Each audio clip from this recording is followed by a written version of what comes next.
오늘 우리에게 주신 하나님 말씀 사무엘상 7장 3절부터 12절까지 말씀을 제가 봉독해 올리도록 하겠습니다. 사무엘상 7장 3절에서 12절까지 말씀을 제가 봉독해 올리도록 하겠습니다. 사무엘이 이스라엘 온 족속에게 말하여 이르되 만일 너희가 전심으로 여호와께 돌아오려거든 이방신들과 아스타롯을 너희 중에서 제거하고 너희 마음을 여호와께로 향하여 그만을 섬기라. 그리하면 너희를 블레셋 사람의 손에서 건져내시리라. 이에 이스라엘 자손이 바알들과 아스타롯을 제거하고 여호와만 섬기니라. 사무엘이 이르되 온 이스라엘은 미스바로 모이라. 내가 너희를 위하여 여호와께 기도하리라 하매 그들이 미스바에 모여 물을 길어 여호와 앞에 붓고 그날 종일 금식하고 거기에서 이르되 우리가 여호와께 범죄하였나이다 하니라. 사무엘이 미스바에서 이스라엘 자손을 다스리니라. 이스라엘 자손이 미스바에 모였다 함을 블레셋 사람들이 듣고 그들의 방백들이 이스라엘을 치러 올라온지라. 이스라엘 자손들이 듣고 블레셋 사람들을 두려워하여 이스라엘 자손이 사무엘에게 이르되 당신은 우리를 위하여 우리 하나님 여호와께 쉬지 말고 부르짖어 우리를 블레셋 사람들의 손에서 구원하시게 하소서 하니 사무엘이 젖 먹는 어린 양 하나를 가져다가 온전한 번제를 여호와께 드리고 이스라엘을 위하여 여호와께 부르짖음에 여호와께서 응답하셨더라. 사무엘이 번제를 드릴 때 블레셋 사람이 이스라엘과 싸우려고 가까이 오매 그날에 여호와께서 블레셋 사람에게 큰 우레를 발하여 그들을 어지럽게 하시니 그들이 이스라엘 앞에 패한지라. 이스라엘 사람들이 미스바에 나아가서 블레셋 사람들을 추격하여 뱃갈 아래에 이르기까지 쳤더라. 사무엘이 돌을 취하여 미스바와 센 사이에 세워 이르되 여호와께서 여기까지 우리를 도우셨다 하고 그 이름을 에벤 에셀이라 하니라. 하나님 말씀입니다. 아멘. 지난 몇 개월간 우리는 욥기를 살펴보았습니다. 오늘부터 항상 진실케라는 큰 제목으로 주님의 음성에 귀를 기울여 보기를 원합니다. 항상 진실케라는 표현은 우리가 이전에 자주 불렀던 찬양의 가사에서 온 것입니다. 항상 진실케 내 맘 바꾸사 하나님 닮게 하여 주소서. 주는 토기장이 나는 진흙 날 빚으소서 기도하오니.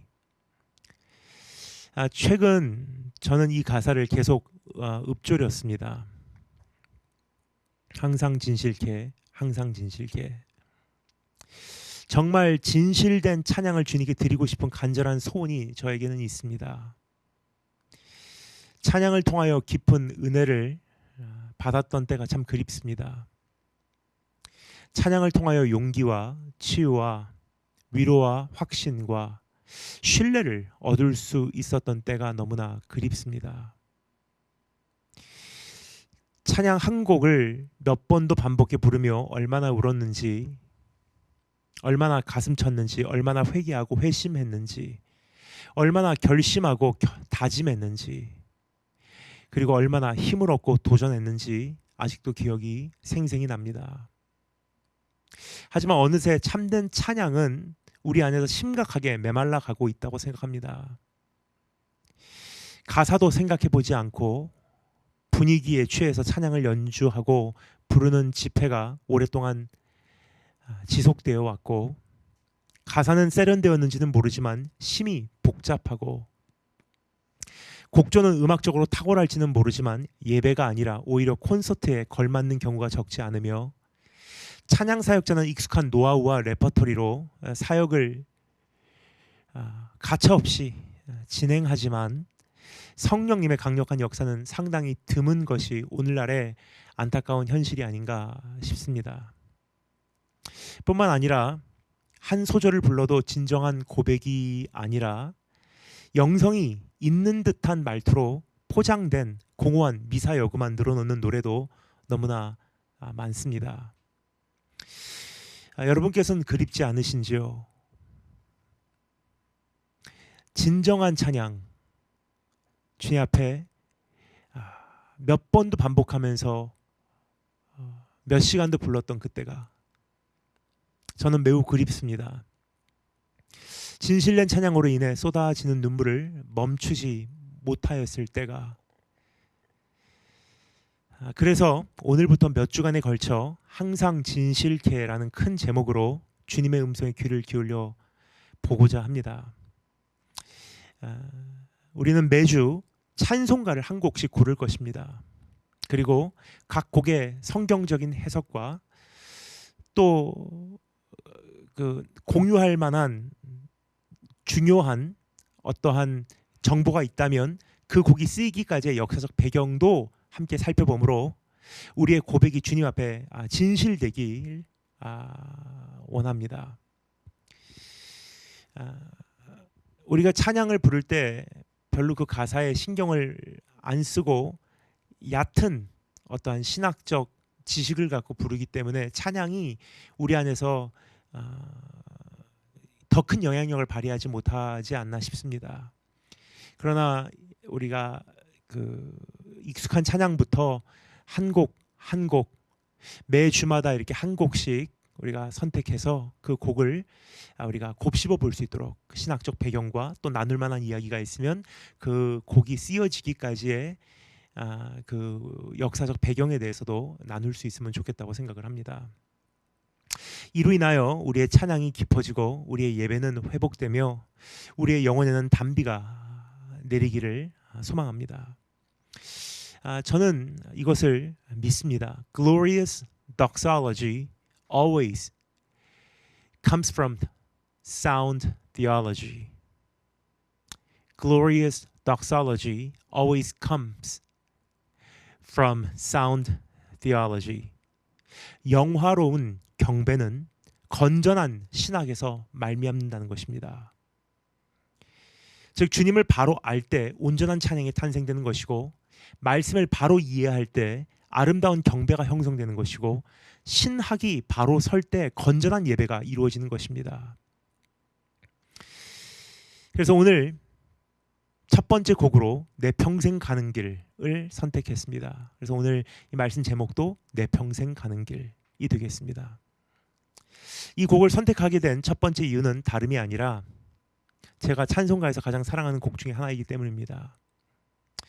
그리고 지금 우리의 삶에 꼭 필요한 고백이 담겨 있다고 판단했기 때문입니다. 우선 이 곡의 원어 가사를 제가 직접 번역해서 읽어드리도록 하겠습니다. 강 같은 평안이 나의 가는 길에 동행할 때도 바다의 파도와 같은 시련이 나를 삼킬 때도 나에게 허락된 자리가 무엇이든 당신이 나에게 이렇게 말하라고 가르쳐 주신 말씀, 나의 영혼의 모든 것이 편하도다.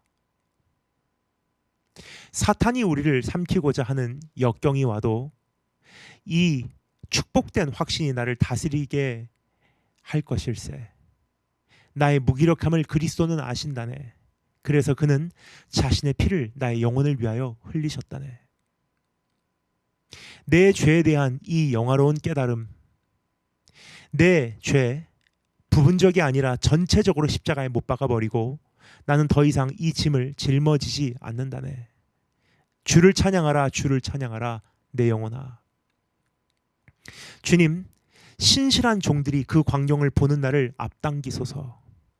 구름이 두루마리와 같이 말리고 나팔이 불리워지며 주님이 내려오시는 것. 그날에도 나의 영혼의 모든 것이 편안할 것일세. 내 영혼 평안해 내 영혼 평안해. 참 은혜가 되는 고백입니다. 하지만 언제부터인가 이 가사가 가져다주는 감격과 감동을 잘 느끼지 못하게 된 우리 심정이 되어버린 것이 너무나 안타깝습니다. 그러므로 이 곡이 전하고자 하는 내용을 가장 잘 표현하고 있다고 여겨지는 말씀, 오늘 본문 말씀입니다. 사무엘상 7장 3절부터 12절을 통하여 다시금 이 고백을 곱씹어 볼 수 있는 기회가 되기를 소망합니다. 이 말씀에서 에베네셀이라는 단어가 소개되고 있죠. 이것은 도움의 돌이라는 뜻입니다. 이것이 이 찬양이 우리에게 전하고자 하는 핵심 메시지라고 이해하시면 되겠습니다. 에베네셀, 도움의 돌. 비록 현재 우리가 살아가고 있는 세상은 급격히 변화하고 있고 경제의 기반은 매섭게 요동치고 있고 일자리는 점점 줄어가고 있고 전쟁의 위험은 파도처럼 몰려오고 있고 지구온난화는 심각해지기만 하고 있고 늘 상존하는 자연재해로 인한 위협은 그 누구도 부정할 수 없으며 범죄의 질은 날로 악화되어 가고 있습니다. 이게 다가 아닙니다. 이웃과 이웃, 인종과 인종, 민족과 민족, 성별과 성별, 국가와 국가 간의 혐오심과 증오감과 긴장도는 끊임없이 고조되고 있습니다. 더 나아가 영적으로도 도덕적으로도 지성적으로도 매우 어지럽고 혼란스러운 시대에 접어들고 있습니다. 그러나 우리는 어떠한 자리에 놓여진다 할지라도 외칠 수 있습니다. 주님은 우리의 에베네셀, 도움의 돌 되시기에 우리 영혼은 편안할 수 있다고. 이것이 오늘 본문 말씀에서 나누고자 하는 신학이요, 이것이 오늘 이 찬양을 통해 선포되고 있는 고백입니다. 그럼 주어진 본문 말씀을 통하여 에베네셀을 향한 고백을 다음과 같은 두 가지로 나누어 정리해 보도록 하겠습니다. 두 가지. 첫 번째, 주님께서 에베네셀 되심을 경험하기 위한 조건. 두 번째, 주님께서 에베네셀 되실 때 일어나는 결과입니다. 두 가지를 정리해 보도록 하겠습니다. 그럼 첫 번째, 주님께서 에베네셀 되심을 경험하기 위한 조건. 우리말 번역에는 3절에 기록된 접속사가 누락되어 있습니다. 하지만 원어 히브리어 문서를 보면 va yomer, 영어로는 and he spoke 혹은 then he spoke로 문장이 시작됩니다. 당시 어떠한 상황 속에서 사무엘이 입을 열게 되었는지 언급하고 있는 것입니다. 그 후 그가 말하여 가로되라는 뜻입니다. 2절에 보면 당시 이스라엘이 처한 상황에 대하여 다음과 같이 기록하고 있습니다. 2절 말씀 제가 읽어드리겠습니다. 여호와의 괴가 기럇 여아림에 들어간 날부터 20년 동안 오래 있는지라 이스라엘 온 족속이 여호와를 사모하니라. 여기서도 우선 번역 수정을 하도록 하겠습니다. 우리말로는 사모하였다라고 번역되어 있지만 정확한 표현은 vainnahu, 즉 애통하였다, 애곡하였다입니다. 그냥 사모한다라는 표현이 아니라 그것을 향해서 목말라 했다는 뜻이에요. 결핍이 느껴졌다는 뜻입니다. 간절하게 그것이 돌아오기를 바랬다는 뜻입니다. 언약궤를 원위치로 완전히 복귀시키지 못한 이스라엘 민족은 하나님의 임재를 향하여 심히 목말라하며 애통하였다는 뜻입니다. 하나님의 임재가 느껴지지 않는 상황 속에서, 하나님의 얼굴이 보이지 않는 상황 속에서, 하나님과 거리감이 감지되는 상황 속에서, 하나님의 음성이 들리지 않는 상황 속에서 이스라엘 백성은 애통하였고 사무엘은 그것에 반응하여 말하기 시작했다라고 여기 기록되어 있는 것입니다. 그럼 사무엘이 그러한 상황에 처해 있는 이스라엘 민족을 향해서 뭐라고 말했는지 한번 들어볼까요? 3절 말씀 다시 한번 읽겠습니다. 사무엘이 by yomer, 그 후에 그때 and he spoke, then he spoke, 그때 사무엘이 이스라엘 온 족속에게 말하여, 이스라엘 백성이 하나님을 향해서 목말라 할 때, 언약궤가 돌아오지 않은 것을 가지고 애통할 때 사무엘이 이스라엘 온 족속에게 말하여 이르되 만일 너희가 전심으로 여호와께 돌아오려거든 이방 신들과 아스타롯을 너희 중에서 제거하고 너희 마음을 여호와께로 향하여 그만을 섬기라. 그리하면 너희를 블레셋 사람의 손에서 건져내시리라. 하나님은 우리의 전체를 받기 원하시는 분이십니다. 주님께 합당한 분량은 우리의 전부이지 우리의 일부가 아니라는 사실을 알기 원합니다. 이것이 에베네셀의 전제 조건이에요. 우리가 주님 나와 함께 계시기에 내 영혼 평안해, 풍파가 몰려와도 저 하늘에 구름이 일어나며 주님 나팔 소리 들리는 그날이 와도 내 영혼 평안해.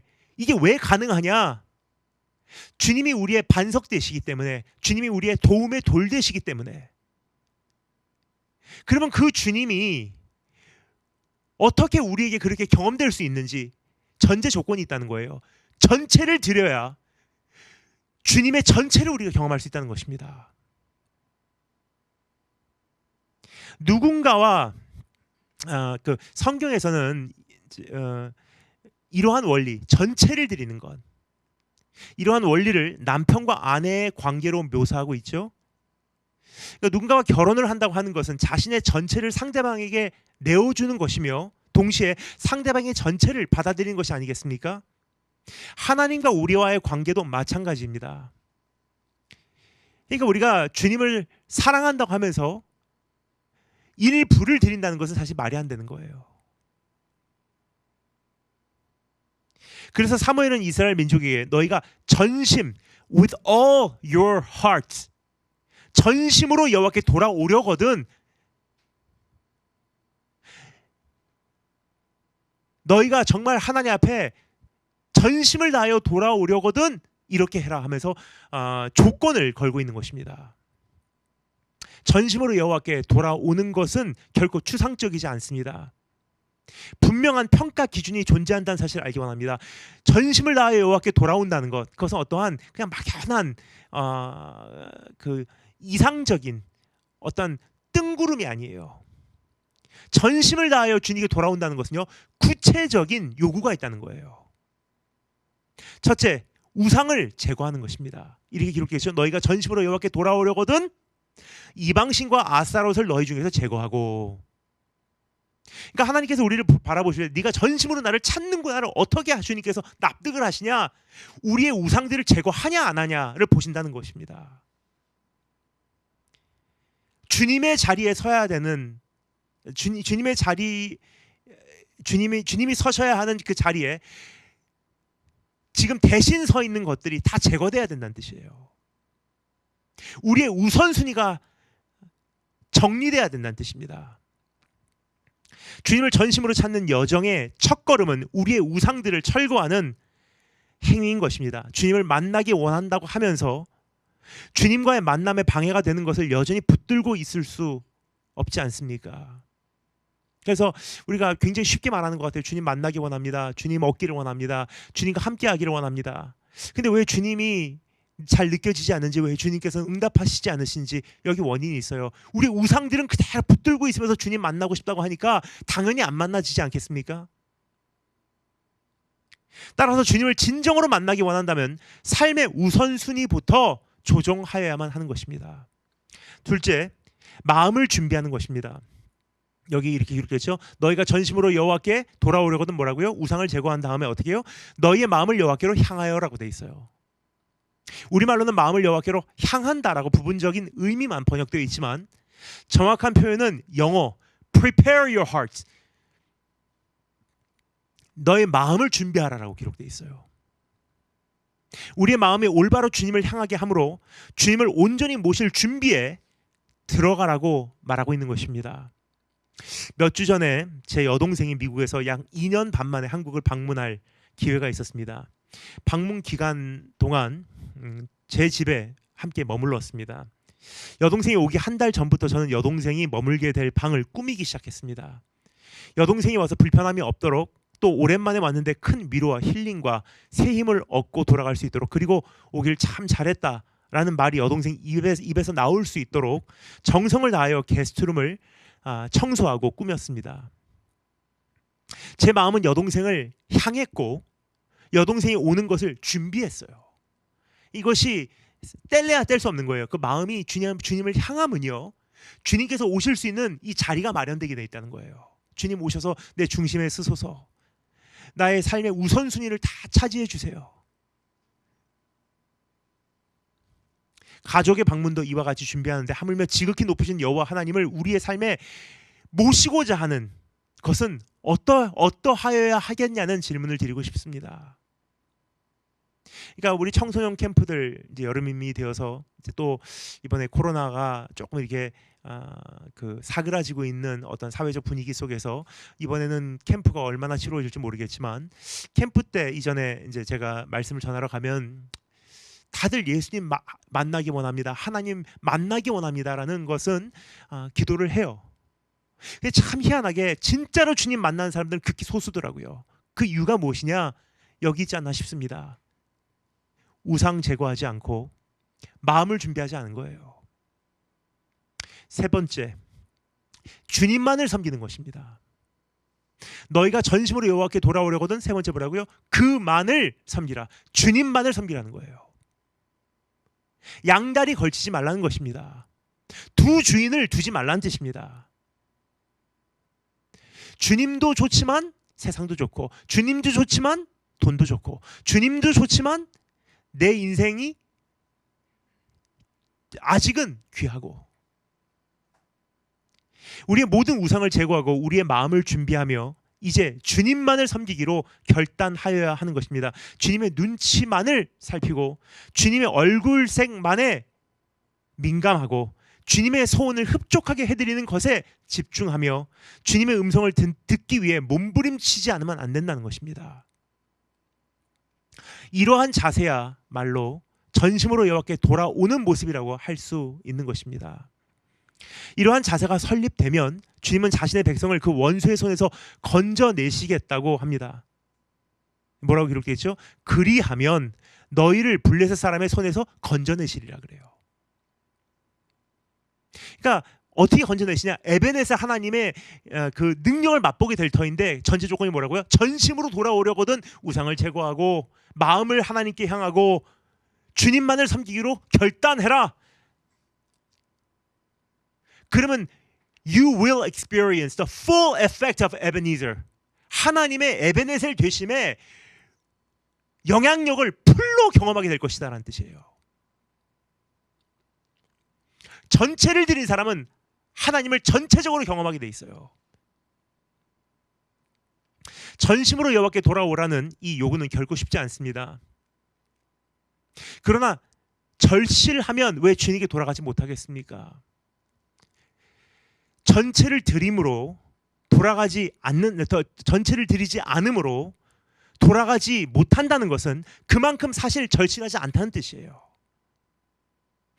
그만큼 주님을 향한 중요성을 내가 절실히 깨닫지 못했다는 뜻입니다.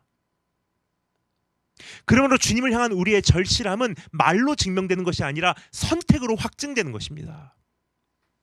우리가 최종적으로 무엇을 선택하는가에 달린 것입니다. 오늘 이 말씀에 보면 이스라엘 백성은 절실하였던 것 같습니다. 그래서 돌아오라는 부르심에 다음과 같이 반응하죠. 4절부터 6절 읽겠습니다. 이에 이스라엘 백성 자손이 바알들과 아스타롯을 제거하고 여호와만을 섬기니라. 반응을 했어요. 그렇게 하나님의 말씀을 외쳤는데 이러한 반응이 나오면 설교할 맛 날 것 같아요. 사무엘이 이르되 온 이스라엘은 미스바로 모이라. 내가 너희를 위하여 여호와께 기도하리라 하매 그들이 미스바에 모여 물을 길어 여호와 앞에 붓고 그날 종일 금식하고 거기에서 이르되 우리가 여호와께 범죄하였나이다 하니라. 사무엘이 미스바에서 이스라엘 자손을 다스리니라 라고 기록되어 있습니다. 그들은 모두 우상을 제거하였습니다. 그리고 주님만을 섬기기로 했습니다. 또 그들은 미스바에 집합했습니다. 미스바라는 지명의 의미는 망대, 망루입니다. 그곳에서는 역사적으로 세 가지 중요한 사건이 있었죠.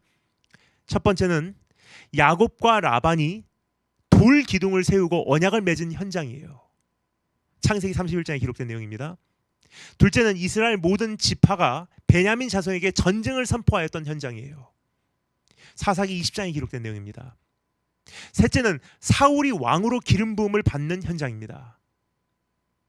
사무엘상 10장에 기록된 사건입니다.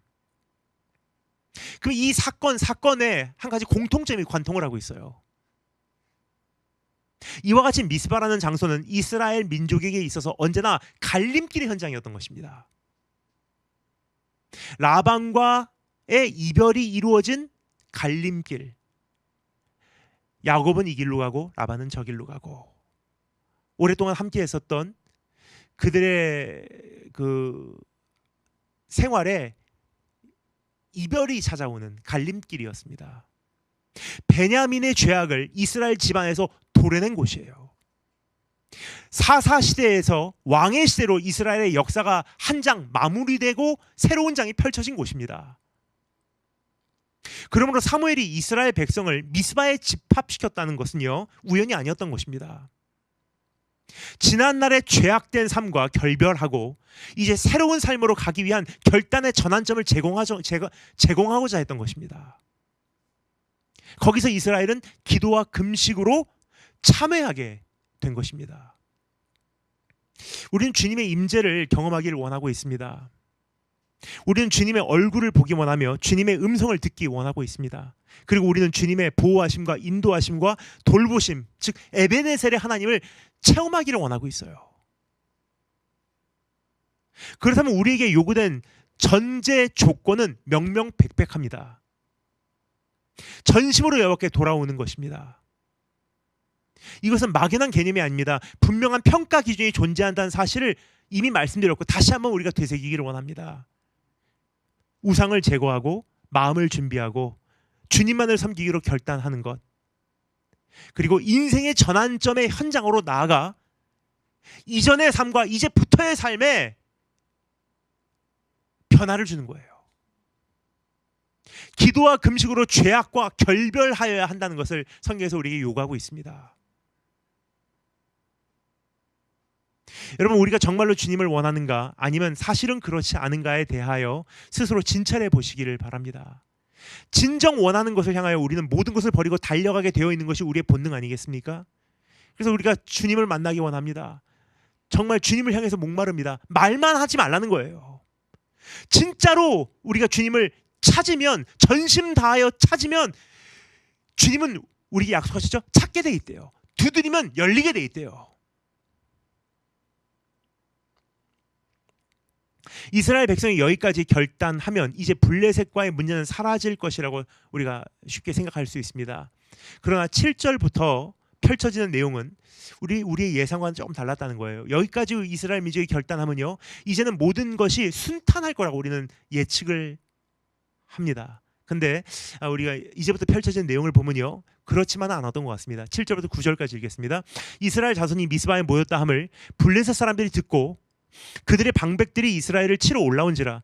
이스라엘 자손들이 듣고 블레셋 사람들을 두려워하여 이스라엘 자손이 사무엘에게 이르되 당신은 우리를 위하여 우리 하나님 여호와께 쉬지 말고 부르시죠. 우리를 블레셋 사람들의 손에서 구하시게 하소서 하니 사무엘이 젖 먹는 어린 양 하나를 가져다가 온전한 번제를 여호와께 드리고 이스라엘을 위하여 여호와께 부르짖음에 여호와께서 응답하셨더라. 이스라엘이 우상을 제거하고 마음을 준비하고 주님만을 섬기기로 했음에도 불구하고 원수는 쳐들어왔어요. 그리고 이스라엘은 두려워 떨었습니다. 여기서 우리는 한 가지 위로를 얻기 원합니다. 우리가 회심하였는데도 불구하고, 우리가 죄에서 돌이켰는데도 불구하고, 우리가 정말 주님 뜻대로 살기로 결단하였는데도 불구하고 상황이 쉽게 바뀌지 않는 것은, 오히려 악화되는 것은 결코 이상한 일이 아니라는 거예요. 우리만의 문제가 아니라는 것입니다. 중요한 것은 이러한 상황 속에서 주님은 자신을 찾은 백성을 반드시 지켜내신다는 사실을 기억하시기 바랍니다. 신앙이 좋다고 고난이 오지 않는 게 아닙니다. 그러나 신앙은 고난을 통과하는 능력을 불어 넣어주게 돼 있다는 것입니다. 믿음이 좋다고 시련이 오지 않는 것이 아닙니다. 그러나 믿음은 눈앞에 있는 시련 넘어 그 뒤에 다가오고 있는 주님의 역사를 바라보게 합니다. 그래서 우리는 고백할 수 있는 것입니다. 내 평생에 가는 길 순탄하여 늘 잔잔한 강 같든지, 큰 풍파로 무섭고 어렵든지 나의 영혼은 늘 편하다. 저 마귀는 블레셋 군대와 같이, 원수와 같이 우리를 삼키려고 입 벌리고 달려와도 주 예수는 우리의 대장되니 끝내 싸워서 이기겠네. 문제가 없어서 평안한 것이 아니라 주님 때문에 평안한 것이 우리의 신앙임을 우리가 잊지 마시기 바랍니다. 행복한 환경이 모두 갖추어졌기에 평안한 것이 아니라 주님께서 언제나 모든 필요를 채우실 것을 믿기에 평안한 것입니다. 우리의 삶의 모든 것이 안정되었기에 우리가 요동치 않는 것이 아니라 주님의 삶은 우리의 삶은 도움의 돌 위에 세워져 있기에 우리가 평안한 것입니다. 그래서 오늘 그러한 평안한 삶을 살기 위해서 에베네셀 하나님을 우리가 소유해야 되겠죠. 그 전제 조건에 대해서 지금까지 말씀드렸습니다. 그러면 이제 주님께서 도움의 돌 에베네셀 되실 때 일어나는 결과를 조금 더 구체적으로 살펴보도록 하겠습니다. 두 번째, 주님께서 에베네셀 되실 때 일어나는 결과 10절부터 12절까지 말씀을 제가 읽어 올리도록 하겠습니다. 이스라엘의 번제를 드릴 때 블레셋 사람이 이스라엘과 싸우려고 가까이 오매 그날에 여호와께서 블레셋 사람에게 큰 우레를 발하여 그들을 어지럽게 하시니 그들이 이스라엘 앞에 패한지라. 이스라엘 사람들이 미스바에서 나가서 블레셋 사람들을 추격하여 벳갈 아래에 이르기까지 쳤더라. 사무엘이 돌을 취하여 미스바와 센 사이에 세워 이르되 여호와께서 여기까지 우리를 도우셨다 하고 그 이름을 에베네셀이라 하니라. 지금 읽은 이 내용을 한마디로 우선 요약하면 다음과 같습니다. 하나님은 이스라엘을 대신하여 블레셋을 무찔러 주셨고 이스라엘은 하나님을 위하여 에베네셀이라는 기념비를 세웠습니다. 에베네셀이라는 기념비, 여기는 the heap of stone, 돌을 쌓아둔, 무더기로 쌓아둔 어떠한 돌을 무더기로 쌓아놓은 것을 이제 이야기를 하고 있는데, 이것을 전 기념비라고 표현을 했습니다. 이것이 주님께서 에베네셀 되실 때 일어나는 결과입니다. 주님은 주님의 백성을 돌보시고 주님의 백성은 하나님께 합당한 찬양을 드리게 돼 있어요. 주님은 자신의 백성을 지켜내시고 그 백성은 주님을 높여드리는 것입니다. 자, 그런데 한 가지 중요한 것을 놓쳐서는 안 됩니다. 분명 이스라엘은 사무엘이 요구한 대로 반응하였어요. 우상을 제거하고 마음을 준비하고 주님만을 섬기겠노라 결단하여 전심으로 여호와께 돌아왔습니다. 그리고 미스바에서 자신들의 죄와 결별하는 기도와 금식을 했죠. 그런데 참 희한한 것은 하나님의 직접적인 응답에 대해서는 9절까지 기록되어 있지 않다는 점이에요. 3절에서 사무엘이 이렇게 해라 하고 이스라엘에게 초청을 하죠. 이렇게 하여 전심으로 여호와께 돌아와라. 그리고 4절부터 이스라엘 민족이 그것을 그대로 행했어요. 근데 9절에 이르기까지 하나님께서 응답하시는 내용이 기록되어 있지 않습니다. 단지 6절에 보면 사무엘이 미스바에서 이스라엘 자손을 다스리니라 라고만 기록되어 있을 뿐입니다. 거기까지 회개하고 돌아왔는데 여호와께서 이제 그들을 긍휼히 여기셨더라라는 기록이 없어요. 그냥 사무엘이 미스바에서 이스라엘 자손을 다스리니라 라고 기록되어 있을 뿐입니다. 마치 사무엘이 1차적인 중재자와 같이 비추어지고 있습니다. 하나님께서 직접 나타난 것이 아니라 사무엘을 통하여 함께 하신다는 사실을 일시적으로 인지시켜 주신 듯합니다. 거기까지 우상을 제거하고 마음을 정돈하고 하나님께 우리가 결단하고 나오면요, 여호와의 그 얼굴이 그들을 향하더라. 그 여호와 하나님께서 그들을 긍휼히 여기시더라. 뭐 그러한 대목이 나와야 되지 않겠습니까? 근데 그것을 그들이 거기까지 결단하고 반응한 이후에 뭐라고 되어 있냐? 사무엘이 이스라엘을 다스리더라. 하나님이 어떻게 반응하는 것이 기록되어 있지 않다는 것입니다. 자, 그런데 7절에 보면 블레셋이 쳐들어오게 됩니다. 이스라엘 민족은 사무엘에게 가서 하나님께 외쳐달라고 부탁을 하죠. 하나님의 구원을 향한 간절한 부탁을 합니다. 우리를 대신해서 하나님께 외쳐주세요. 우리를 구원해달라고 외쳐주세요라고 부탁을 한 거예요. 그래서 사무엘은 어떻게 하죠? 전 먹는 어린 양 하나를 가져다가 흠없는 번제를 하나님께 올려드립니다. 그때 하나님께서 응답하시는 것을 목격할 수가 있습니다. 9절 말씀이겠습니다.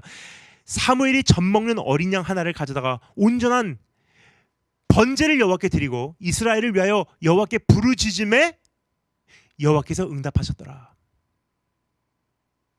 하나님은 우레를 발하여 블레셋 군대를 혼란스럽게 하셨습니다. 그리고 블레셋은 이스라엘에게 완전히 패하게 됩니다. 이것을 기념하여 이스라엘은 하나님을 도움의 돌이라고 부르게 된 것입니다. 이스라엘이 전심으로 돌아오는 과정과 하나님의 직접적인 구원의 중심에는 어린 양 한 마리의 피 흘림이 있었다는 사실을 여기서 확인을 할 수가 있다는 것입니다. 이 사실이 연상시키는 한 장면이 있죠. 출애굽 사건이에요. 하나님께서 10번째 재앙을 내리시던 그날 밤 애굽 땅에는 딱 두 종류의 사람만 있었을 뿐이에요. 뭐죠? 애굽인과 이스라엘 사람? 아니에요. 애굽 사람과 이스라엘 백성으로 나눠지지 않았습니다. 그날 밤은 자유인과 노예로 나누어지지 않았어요. 착하게 살았던 사람과 악하게 사는 사람으로 나뉘지 않았습니다. 하나님께서 10번째 재앙 장자를 치시는 그날 밤 애굽 땅에는 딱 두 종류의 사람밖에 없었다는 것입니다. 문설주의 어린 양의 피가 묻혀진 집 안에 있는 사람과 그렇지 않은 사람만이 있었을 뿐이에요. 이것에 대하여 하나님께서는 분명하게 선언하셨죠. 출애굽기 12장 13절 말씀, 내가 피를 볼 때 너희를 넘어가리니 재앙이 너에게 내려 멸하지 아니하리라. 딱 한 가지 조건이요. 피를 볼 때.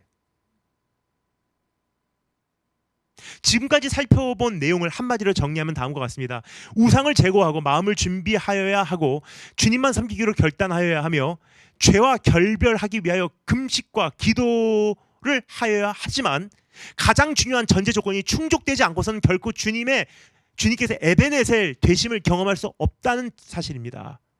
뭐죠? 어린 양의 희생이에요. 어린 양의 피가 흘려졌을 때 하나님은 직접 나서서 역사하시기 시작하시는 것입니다. 어린 양이 번제물로 드려졌을 때 하나님은 응답하시겠다고 말씀하시고 계신 것입니다. 어린 양이 죽임을 당하는 순간 하나님과 그의 백성은 직통으로 연결되는 것입니다. 이러한 조건을 완전히 충족하시고 이러한 역사를 완벽하게 이루신 분이 우리 예수님이세요. 그래서 마가복음 15장 37절 38절에 이렇게 기록되어 있죠. 예수께서 큰 소리를 지르시고 숨지시니라. 이에 성소 휘장이 위로부터 아래까지 찢어져 들이대니라. 직통으로 통하게 된 거예요. 언제요? 어린 양이 죽임을 당했을 때. 여러분, 에베네셀의 영향력이 풀로 가동되기 위해서는 휘장이 찢어져야 하는 거예요. 휘장이 찢어져 열리기만 하면 하나님이 나타나십니다. 하나님이 응답하십니다. 하나님이 직접 싸워주십니다. 하나님의 구원의 역사를 우리는 보게 될 것입니다. 이것이 에베네셀의 전제 조건과 그 결과예요. 이것이 우리의 찬양입니다. 내 지은 죄 주홍빛 같더라도 주 예수께 다 아뢰면 그 십자가 피로써 다 씻으사 흰눈보다 더 정하겠네. 저 공중의 구름이 일어나며 큰 나팔이 울려날 때 주 오셔서 세상을 심판해도 나의 영혼은 겁없겠네. 내 영혼 평안해. 내 영혼 평안해. 여러분, 어린 양 대신 우리 주님께서 제물로 죽임 당하셨습니다. 이 공로로 지극히 거룩하신 하나님과 죄인된 우리 사이를 가로막고 있었던 휘장이 찢어져 내렸습니다. 이제 하나님은 직접 우리를 도우실 것입니다. 하나님은 우리의 부르짖음에 응답하실 것입니다. 우리는 예수 그리스도의 보혈의 피를 의지하고 영적 미스바로 나오시기를 주님의 이름으로 초대합니다. 이곳은 영적 전환점이에요. 지난날 우리를 결박하고 있었던 죄와 결별하는 장소인 것입니다. 우리의 우상을 제거하고 우리의 마음을 비워 주님을 그 중심에 모시며 이제 주님만을 섬기겠노라고 결심하고 결단하고 약속하는 현장인 것입니다. 그러면 주님의 임재와 얼굴과 음성은 우리의 삶을 채우실 거예요. 비록 우리는 만만치 않은 세상과 시대를 직면할 수밖에 없지만 괜찮습니다. 그렇게 되기만 한다면요, 에베네셀 하나님 때문에 우리 영혼은 늘 편안하게 될 것입니다. 그 도움의 반석 위에서 늘 평안할 것입니다. 다 같이 기도하겠습니다. 주님, 우리가 주님을 만나기를 원한다고 하면서 사실 내려놓지 못하는 것, 포기하지 못하는 것, 정리하지 못하는 것, 제거하지 못하는 것, 여전히 꿈틀꿈틀 살아 숨쉬는 그 죄가 우리 삶 속에 있음을 고백드립니다. 주님 만나고 깊이 만나고 서서히 주님의 그 도려내시는 손길로 우리 삶 속에서 정리되어 가야 하는 죄도 있겠지만 주님을 만나고자 하는 우리의 어떠한 자세 속에서 최소한 우리가 몸부림칠 수 있는 양심을 허락하여 주기를 간절히 소망합니다. 우리가 영적 미스바로 나아가 이제 우리의 삶에 그 갈림길에서 무엇을 선택하는지 다시 한번 고민하게 하시고 이제 죄와 결별하고 주님을 선택함으로 이제 다가오는 환난 앞에서 우리 영혼이 평안할 수 있는 에베네셀 하나님을 경험케 하여 주시기를 간절히 소망합니다. 살아계신 우리 주 예수 그리스도의 이름으로 기도드립니다. 아멘.